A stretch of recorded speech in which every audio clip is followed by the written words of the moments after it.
आज मैं आप लोगों के साथ मावा बर्फी की रेसिपी शेयर करने जा रही हूँ। इसे बनाने के लिए हमें सिर्फ 3 चीज़ें चाहिए होगा और ये बहुत ही टेस्टी मिठाई सिर्फ 10 मिनट में बनकर तैयार हो जाएगा। वीडियो पसंद आए तो इसे लाइक और शेयर करिएगा और मेरे चैनल को सब्सक्राइब करना बिल्कुल नहीं भूलिएगा। तो चलिए मावा बर्फी बनाना शुरू करते हैं। बर्फी बनाने के लिए हमें यही 3 चीज़ें चाहिए होगा। मैंने 250 ग्राम के लगभग में मिल्क पाउडर लिया है, 100 ग्राम के लगभग में चीनी और 200 ml दूध। तो चलिए बर्फी बनाने की प्रोसेस करते हैं। तो उसके लिए मैंने एक कढ़ाई रखा है गैस ऑन करके चूल्हे पे। उसमें हम ऐड कर देंगे 25 ग्राम के लगभग में बटर।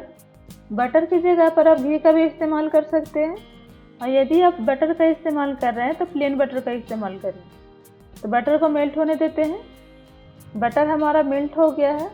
अब हम इसमें ऐड कर देंगे मिल्क 200 ml। दूध को ऐड करने के बाद हम फ्लेम को मीडियम कर देंगे और इसे उबाल आने का वेट करेंगे। जब इसमें उबाल आ जाएगा इसके बाद हम इसमें चीनी ऐड करेंगे। तो दूध में उबाल आ गया है। अब हम इसमें चीनी ऐड कर देंगे। इसमें चीनी ऐड करने के बाद हमें 2 से 3 मिनट तक और पकाना है या फिर जब तक कि चीनी अच्छे से घुल ना जाए दूध में। तो 2 से 3 मिनट के लगभग वो हो गया है और दूध में चीनी भी अच्छे से घुल गई है। अब हम इसमें ऐड कर देंगे मिल्क पाउडर। मिल्क पाउडर हमें एक साथ सारा नहीं डालना है, हम इसमें थोड़ा थोड़ा करके मिल्क पाउडर ऐड करते जाएंगे और इसे चलाते जाएंगे। अगर हमने एक साथ सारा डाल दिया तो इसमें गुठलियाँ पड़ जाएंगी।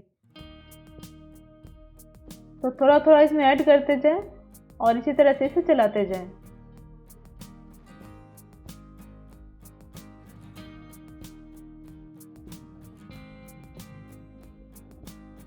तो मैंने सारा मिल्क पाउडर को ऐड कर दिया है।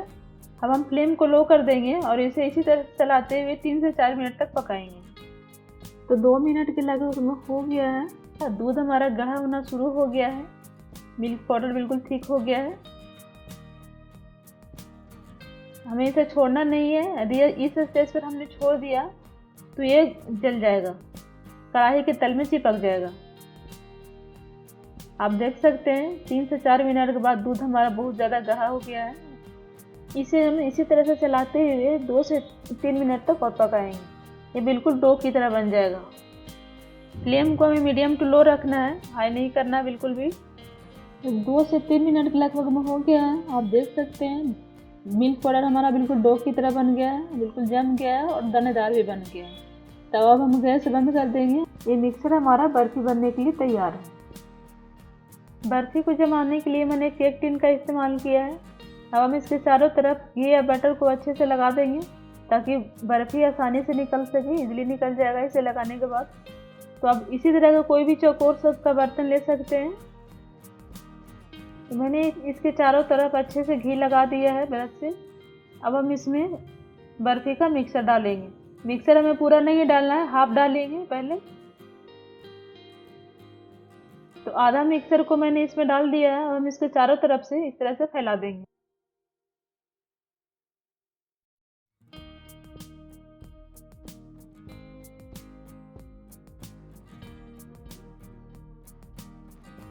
तो मैंने इसे स्पैचुला की सहायता से अच्छे से फैला दिया है।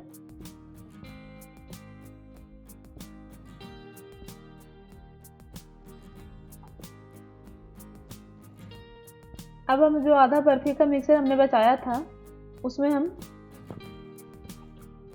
थोड़ा सा कलर मिला देंगे, पिंक फूड कलर। ये ऑप्शनल है, आप बिना फूड कलर मिलाए भी इसे बना सकते हो। अब हम फूड कलर को अच्छे से मिक्स कर देंगे। मैंने इसे मिक्स कर लिया है और अब हम ये मिक्सर को केक टिन में ऐड कर देंगे ऊपर से।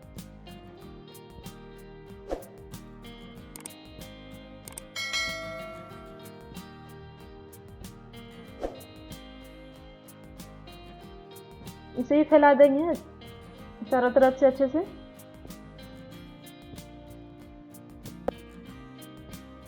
तो मैंने इसे फैला दिया है। तो बर्फी को सुंदर दिखने के लिए हम इसे गार्निश करेंगे। तो मैंने बारीक कटा हुआ बादाम लिया है। इसकी जगह पर आप कोई भी अपने मनपसंद के ड्राई फ्रूट ले सकते हो। तो अब बादाम को इसके ऊपर छिड़क देंगे इस तरह से।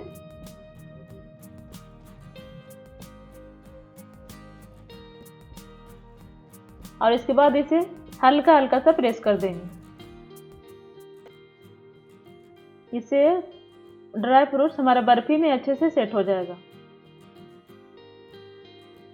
तो मैंने इसे प्रेस कर दिया है और बर्फी हमारा जमने के लिए तैयार है। अब हम इसके ऊपर फॉइल पेपर लगा देंगे, इस तरह से कवर कर देंगे इसके चारों तरफ से। और इसके बाद हम इसे आधे घंटा के लिए फ्रिज में रख देंगे। फ्रीजर में नहीं रखना है, फ्रिज में रखना है। तो मैंने इसे फ्रिज से निकाल लिया आधे घंटे बाद और बर्फी हमारे बहुत अच्छे से जमकर तैयार है। तो अब हम बर्फी को अपने मनपसंद के पीसेस में कट कर लेंगे। तो मैं इसे चौकोर शेप में काट रही हूँ, आप कोई भी शेप में कट कर सकते हैं। तो मैंने इसे कट कर लिया है, अब हम इसे सर्व कर लेते हैं। तो बहुत ही टेस्टी एंड सुंदर बर्फी बनकर तैयार है और बहुत ही जल्दी बनकर तैयार हो गई है। आप इसे ज़रूर ट्राई करें, आपको बहुत पसंद आएगा। मैं आपको पास से दिखाती हूँ एक पीस उठाकर। आप देख सकते हैं कितनी सुंदर लग रही है, देखने से ही लग रहा है कितना ज़्यादा टेस्टी होगा। तो आप इसे ज़रूर ट्राई करें। और यदि आपको मेरी आज की वीडियो पसंद आई हो तो इसे लाइक करें, अपने फैमिली और फ्रेंड्स के साथ शेयर करें। इसी तरह की और भी इंटरेस्टिंग वीडियो को देखने के लिए मेरे चैनल को सब्सक्राइब करना बिल्कुल ना भूलें।